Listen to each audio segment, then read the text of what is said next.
So what I wanted to focus on today was discussing the move from UNCRC incorporation from legal duty to transformative pedagogy.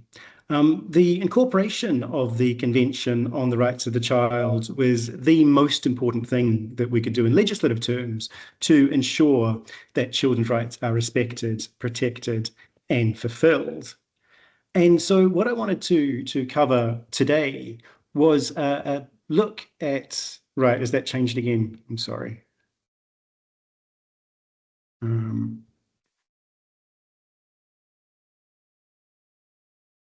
Right, sorry, has that?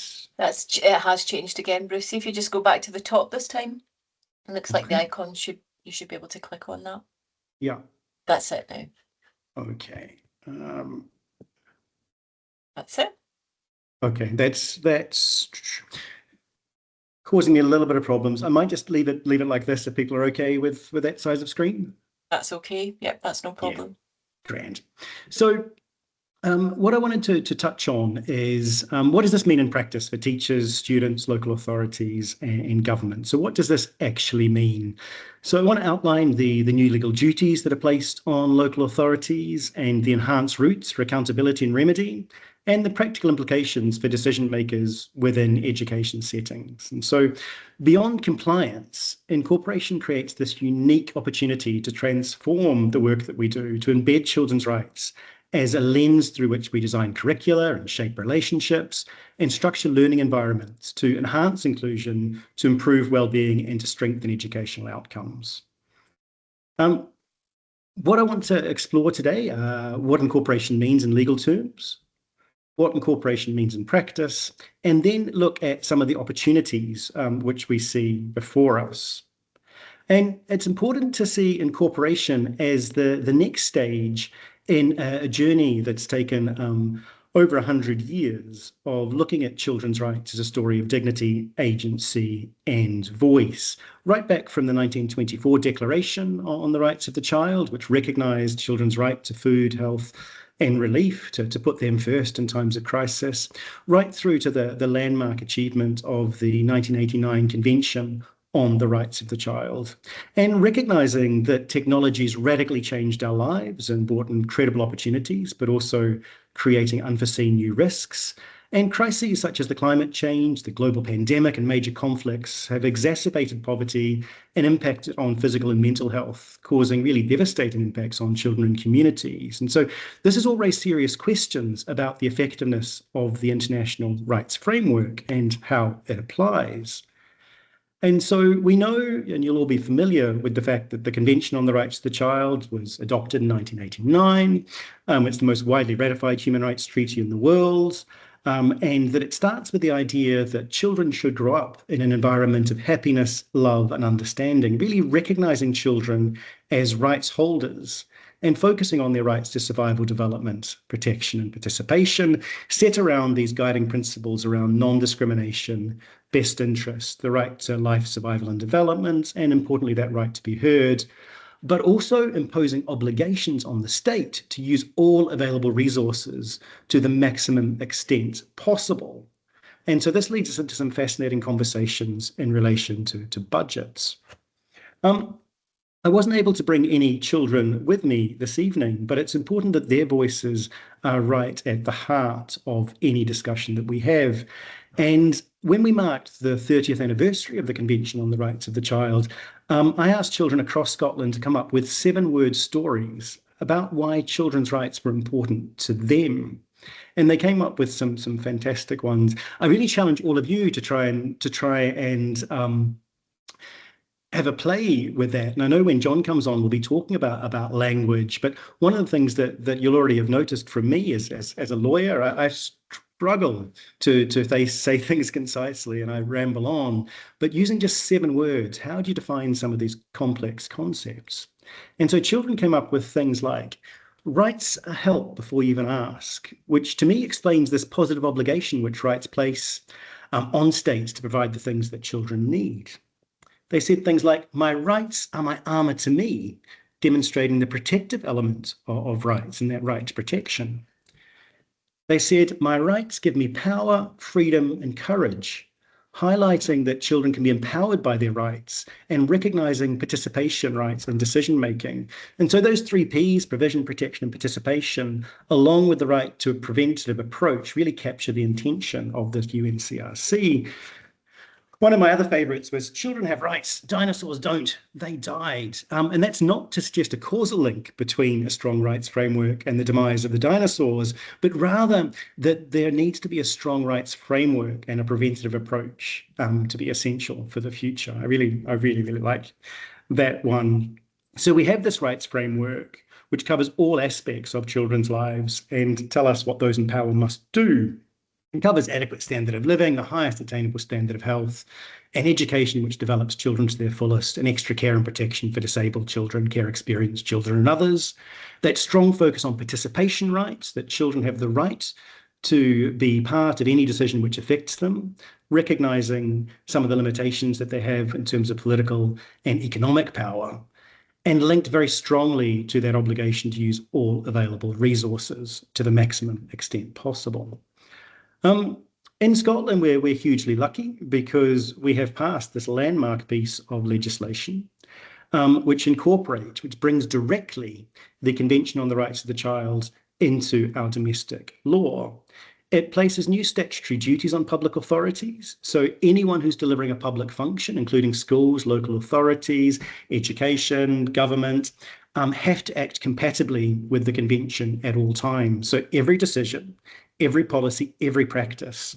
So it's not an optional or aspirational framework, it's binding legal duties attached to accountability to ensure that children's rights are essential consideration explicitly, demonstrably, and proactively. Children and families gain enhanced routes to accountability through new remedies if their rights are breached.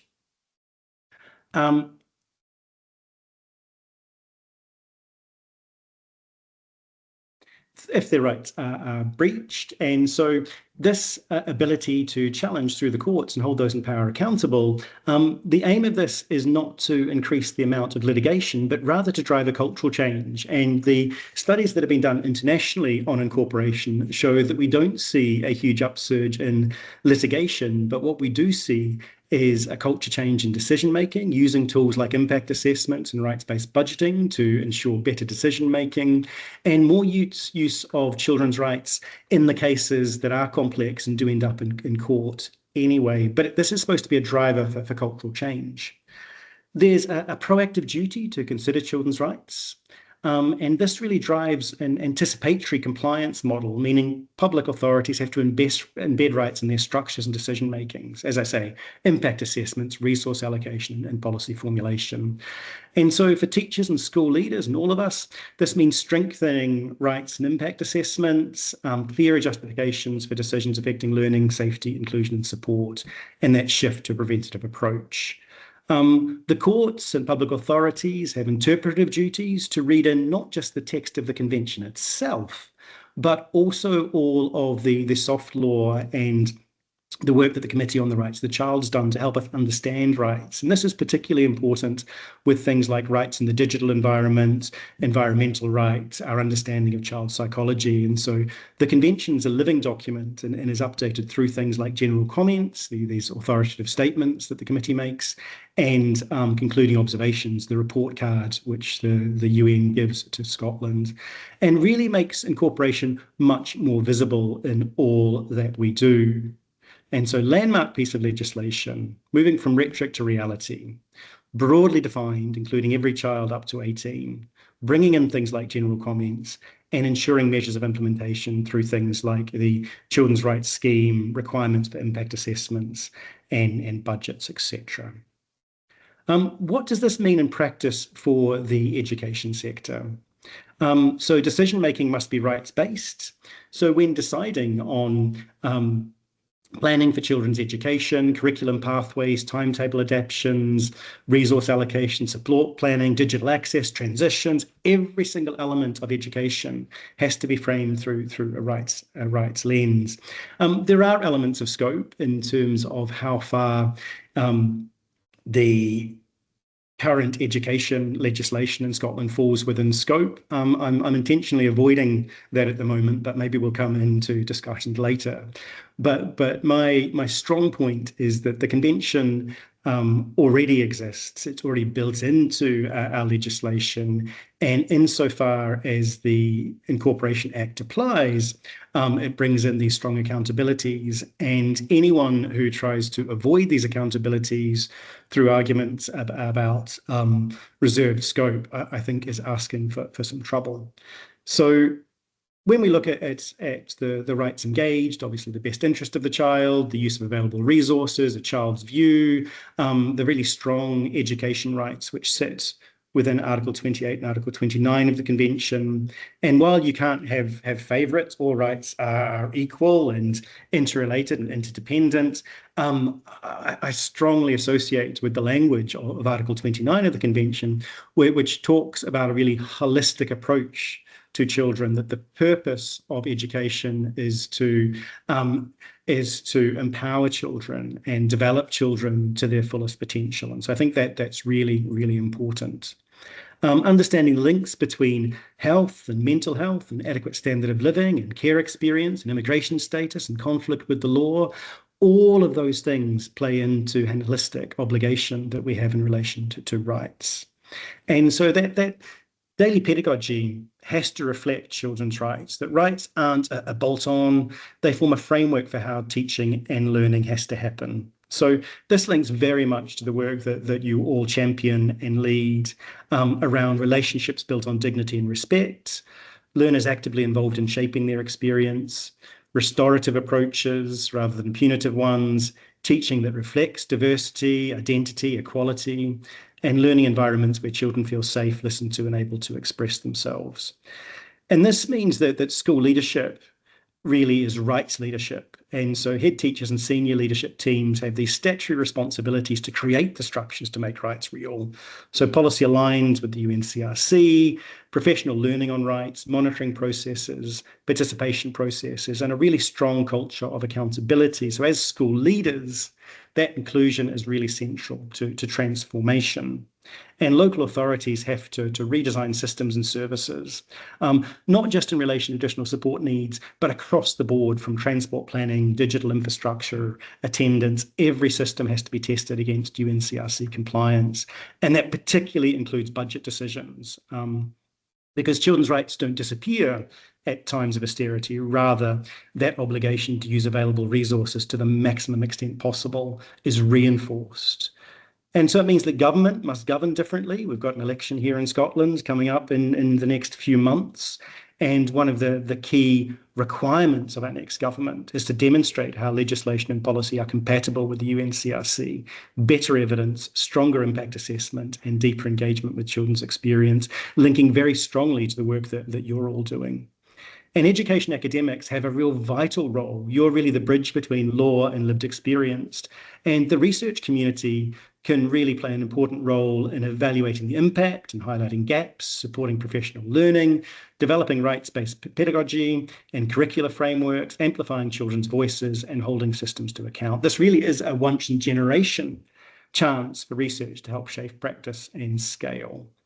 I'm aware of time. I won't push on too much longer. But wanted to also kind of focus on what's more than compliance and this opportunity to transform things. And so seeing children as rights holders, about changing the conversation, that children aren't passive recipients of services, they're rights holders with agency, expertise, and lived experience. And we have to treat their views as essential and not optional. And so we need to shift that balance of power, designing learning with children, not just for them. And all of you who work directly with children know how powerful and transformative this is. The reason that children have this right to participation is recognizing the limitations of our political and economic systems to ensure that their voices are heard, but also because we know that it works. We can only have legitimate and effective decision-making if children's voices are part of it. And that's part of any best interest test. That's part of any assessment of budget use of available resources. And so a rights-based approach also links to strengthening of inclusion, looking at whose voices are missing, whose needs are unmet, who's excluded, and ways in which we're structuring learning and recognizing that learning is changing with technology. And how do we ensure that equity at the heart of our system? We have to recognize that rights improves well-being and well-being improves learning, that holistic approach, and the strong evidence that we have, that we know that if we address the wider rights issues and rights failures in relation to children, particularly in relation to addressing poverty, to addressing violence, to addressing access to the highest attainable standard of health and mental health, to ensuring that children have the rest, recreation, social inclusion, we know that leads to better educational outcomes. And so rights really create these conditions for thriving. The need for real restorative practice and rights-based practice is really, really essential. And the importance of encouraging professional confidence, I think is really key. A lot of the discussions that we're seeing at the moment about the challenges within school systems, we need to recognise the pressures workforce is under and the asks that we're making of those within educational environments, and we need to properly resource and support our incredible workforce. And so my argument would be that a rights-based system is a much more resilient system. It's this real kind of stable compass in a time of uncertainty where we've seen pandemics, digital disruption, funding pressures, societal inequality, the rise of far-right movements and populism. So this grounding on children's dignity and well-being is absolutely essential. And so where to next? What can we do together? I would say that for teachers, this is about continuing to build relationships rooted in dignity and respect, making rights visible in everyday interactions, and trusting children's capacity to lead. For school leaders, I would say this is about creating structures to make rights the default lens for championing professional learning and making participation meaningful. For local authorities, this is about changes in systems, but particularly resource inclusion, rights-based budgeting, impact assessments and evaluation, and building accountability into all elements of that obligation. For our new government, that's going to be about showing leadership through transparency and evidence-based policy, and really modelling a rights-based approach through investing in rights-realising infrastructure. And for the academic community, it's researching what works, challenging what doesn't, really supporting and training our future educators and connecting theory to practice and pushing for the system to be more ambitious for children. And so my parting words are that UNCRC incorporation, it's not just the end of a journey, it's the beginning of transformation. We've got a strengthened legal framework which places these new obligations, but really gives us an opportunity to build systems where children are included and heard and dignity is upheld. And as always, I would want to leave with the words of children and ask you to reflect in our discussions this evening, and as you leave and go on to the important work that you're doing, are we ensuring a system that ensures that rights are held before you even ask? Are we ensuring that we're creating systems that provide rights that are armour to every child and they feel protected? Do we ensure that every child feels that their rights are giving them power, freedom and courage, that they can speak up and speak out on behalf of themselves and others? And are we making sure that children have rights and so that, unlike the dinosaurs, we don't end up with extinction? Thank you very much.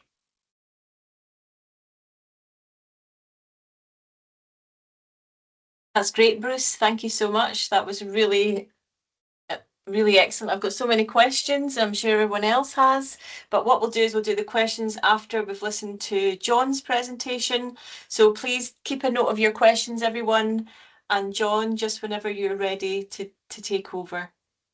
Right, I'll try and share my screen just now. My talk is retranslating education towards the poetics of children's rights. Okay, thanks, Stella. So I guess to begin with, three suppositions. First of all, that the UNCRC is a catalytic discourse in Patty Lather's sort of terms, and I think we've heard much about that from Bruce just now. It calls into question power asymmetries that prevent just relational configurations within which children and young people might thrive. Secondly, children's rights are eventual. It is within specific occasions that rights-informed potentialities are actualized, within circumstances that are always unprecedented. Rights are therefore a calling forth of worlds.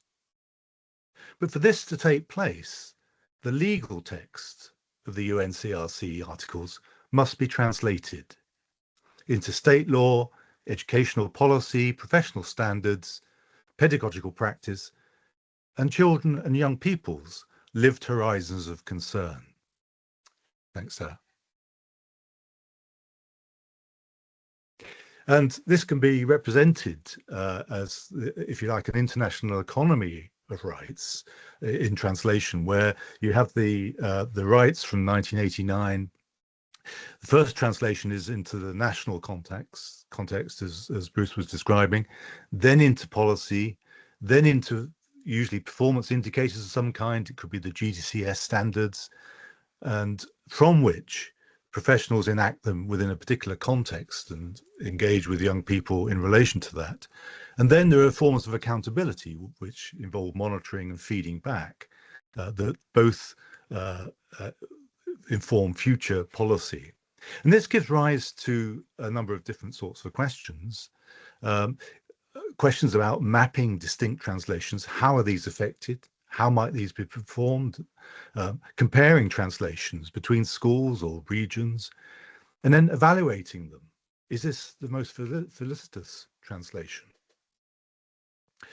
Okay. But there's a question which such an account of translation doesn't address. What about the scene of children's rights translation? Can this simply be assumed as educational?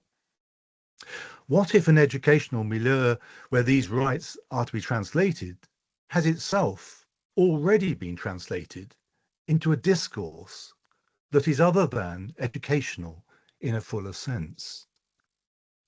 This is to problematize the current grammar of education, rather than accept this as unproblematic ground and horizon. A genealogy of education reveals that the current discourse of learning and teaching reduces quite radically education's actual and virtual complexity. And this, it seems to me, raises new questions. First of all, in what ways does it do that? And secondly, in what might an educational consist if education is more than learning and teaching take it to be? So if we look at the genealogy of education, it's an odd concept because it's not just one, but two. Education is both educare, which is alignment with what is known already, an existing ordering of knowledge, but it's also educare, an opening to the new and unforeseen, which leads out from what we know already. Its scene, in other words, is characterized by orientations that appear to point in opposite directions.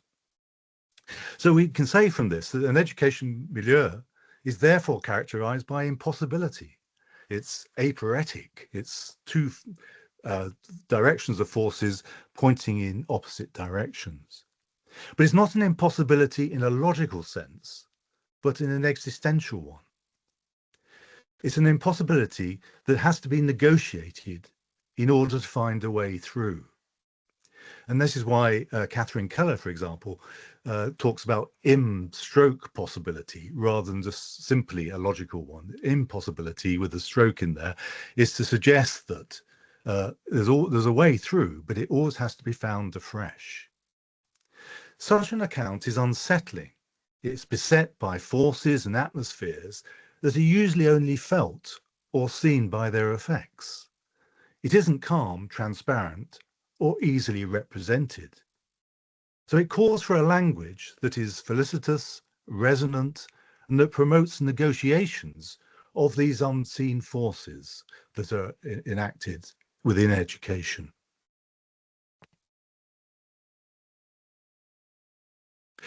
But because of that very complexity, there is what Mary Midgley calls a lure to reduction. to resolve the inherent complexity of education's impossibility by focusing on just one side of the concepts that comprise it.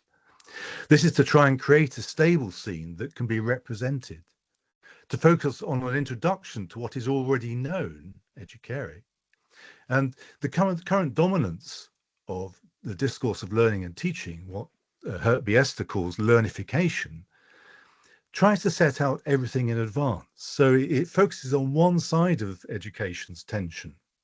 And as an example, I don't know if you're fans of the Truman Show, but there's an example when Truman is at school and the young Truman says, is in the classroom, the geography classroom, "I want to be an explorer, just like the great Mughal." The teacher responds, pointing to the world, "Oh, you're too late. There's nothing left to explore." So that's the end point of the if everything is already there. It closes down new ways forward. Hannah Arendt once said, "Do we love our children enough not to foreclose the possibility of new futures and new ways of doing things which we haven't even thought of?" But the closure of education, the lure of reduction, is especially tempting if you want to govern education, offer definitive judgments, and make it responsive to instrumental concerns. Thanks, Dana. But what if we refuse that reduction? Then education is more than simply a correspondence between word and reality. The scene of education then becomes always in the middle, in between the already known and the yet to come. As John Law has put it, imagine that this in-between space is filled with currents, eddies, flows, vortices, unpredictable changes, storms, and with moments of full lull and calm. Sometimes, and in some locations, we can indeed make a chart of what is happening around about us. Certainly there are moments when a chart is useful, when it works. But a great deal of the time, this is close to impossible. So the question then becomes, how do we negotiate education's impossibility? We can't appeal to pre-given maps because each situation is unique. But it involves acknowledging the flows of affectivity that often precede articulation. Law's recourse to allegorical and poetic invocation offers a more fitting depiction of the many complexities and unpredictabilities that pressure an educational scene. And it brings about and orientates us towards a negotiation of ways through. This suggests that attending in a more deliberate way to language, to a poetics of education, which we've called edupoetics, may be crucial if our thinking and its expression is to intimate the complexity of the real and its unfolding. So, some implications for poetics of education, therefore. If education's impossibility is acknowledged, then the scene of education consists in forces that are collectively encountered. How these and new thresholds are negotiated becomes key. A grammar of education that can acknowledge such relational complexity and opacity becomes desirable via, for example, felicitous tropes, metaphors, for example, that are resonant and help make connections between difference, figurations that diffract, or heuristics that might guide our action, acknowledging concerns at the edge of language.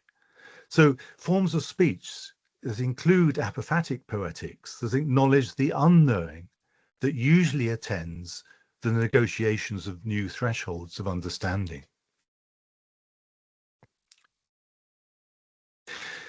So, and as regards poetics for children's rights within education, it has far-reaching implications for how this might be translated within a scene and the kinds of pedagogy that might emerge in the light of this.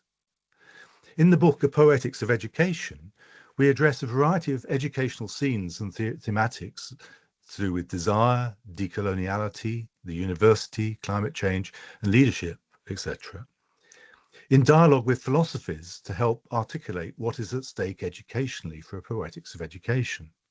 Here, in relation to trying to articulate what a poetics of children's rights might consist, I thought we might explore some of the issues raised in relation to the imagination through considering 3 works of children's fiction. But that initially raises the question, why the imagination, story, or fantasy?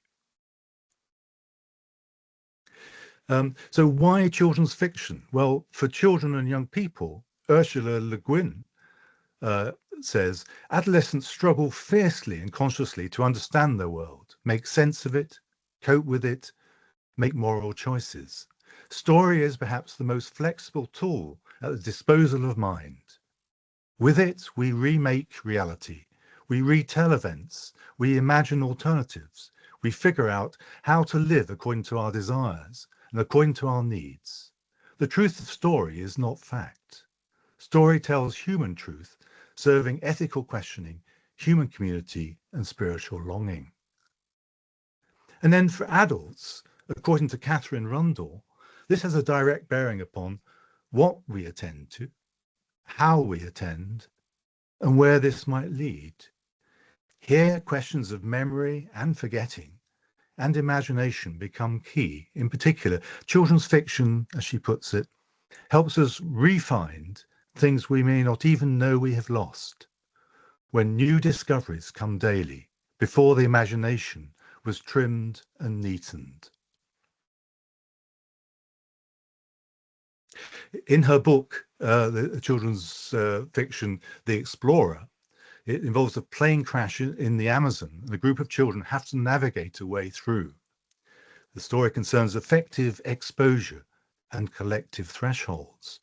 In edupoetic terms, her writing trains attention to how a scene feels before it is understood, appears to legitimate hesitation, awe, and disorientation as epistemic conditions. And it renders atmosphere consequential rather than merely in the background. So in a classroom setting, it raises the question as to whether rights arrive before they are legible as claims, before they can be translated into policy or procedure, and through affective disturbance rather than perhaps articulate expression.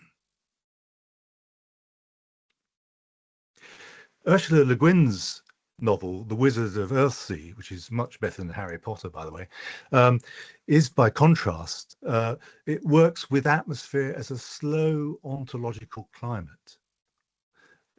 In the background is the balance of Taoist forces in Earthsea, the ambient moral pressure of kinship, language, and cosmology all press upon the scene. Her atmospheres are less vertiginous and more structural, but no less formative. They condition what can be said, imagined, or resisted long before characters actually choose, such as Ged's initial apprenticeship to Ogion and his decision to go to the island of Roke, where he joins the school there. For Le Guin, worlds act upon characters as much as characters act within them. And so this points to a middle-voiced understanding of agency. Rather than simply choosing, we're always choosing in the midst of others and forces that act upon us. Ethical transformation unfolds through relation rather than choice. Education is never simply individual. It's always as well cosmological or cosmopolitical. And then Stewart and Riddle's book, Beyond the Deep Woods. The main character there is Twig. And when he strays from the main path into the deep woods, he has to negotiate multiple planes of difference, which cannot be simply collapsed into a single plane of understanding. The edge where the adventure takes place is stratified, precarious, and populated by radically heterogeneous beings, such as the Gloamcloser. It's not a neutral setting, a world of forces in which gravity, wind, rot, lineage, and chance all matter. Survival depends on attentiveness rather than mastery. Stability is always a provisional achievement. And so for poetics of children's rights, the educational scene appears not as a controlled environment, but a living assemblage in which relations continually reconfigure what is possible. It foregrounds a navigational imagination, a kind of wayfinding. And I couldn't resist sharing this shot with you of the edge, and you see the rock with a very precarious chain holding it on. Well, that's where the academics are on, and they study the weather, and every so often there's a jolt, and the whole system goes a bit AWOL. Of course, in Scotland, the jolts usually come from vice chancellors doing restructuring, but in this story, it's the inherent risk of the thing. But down below the kind of purified world of the academics is the undertown, where all the intrigue and life's drama goes on. Anyhow, I couldn't resist that one, so I thought it might have some resonance with you. Thanks, sir. So towards a poetics of children's rights, these three texts offer literary exemplars of education as event, rights as relational achievement, and meaning as always collectively negotiated at the edge of the known. Together they support a grammar of education in which rights emerge primarily through scenes rather than declarations. Language is formative but not sovereign, and education is middle-voiced, collective, and evental. Expanding our educational imagination may involve attending not only to what children explicitly say, but also to the atmospheric, relational, and evental conditions through which speaking and silence become ethically charged. Read together, the three authors invite a rethinking of children's voice, not as an immediately available expressive capacity necessarily, but as an emergent, answerable achievement formed within force-laden scenes of relation. Here, voice does not disappear, nor is it diminished. It is situated among other modes of participation, attention, hesitation, navigation, and silence, through which children come to respond ethically to worlds that exceed them. Such a framing complicates procedural models of participation and translation without withdrawing from commitments to children's rights. Instead, broadening the sensibilities through which those rights might become recognized and enacted. So just a few concluding thoughts. I've tried to argue that the atmospheric and figural literacies in play in children's literature might offer resources for a poetics of children's rights, sensing and navigating educational spaces as force-laden and collective milieus, where children's rights emerge not primarily as articulated claims, but as capacities formed at thresholds of understanding. Together, these figures are a reminder that education and the rights that move within it are often enacted not in clarity, but in pauses, hesitations, and wrong turns that nonetheless open new possibilities of response. This in turn opens up questions regarding how rights are translated as the uncertain negotiation of complex relational scenes on this occasion, acknowledging that thresholds and new horizons tend to be understood only after they've been achieved. How rights come into being, the conditions of their emergence as events, and then questions about ways in which children might be equipped with a language for their desires, negotiations, and translations within settings that are, as education, always impossible. Thank you.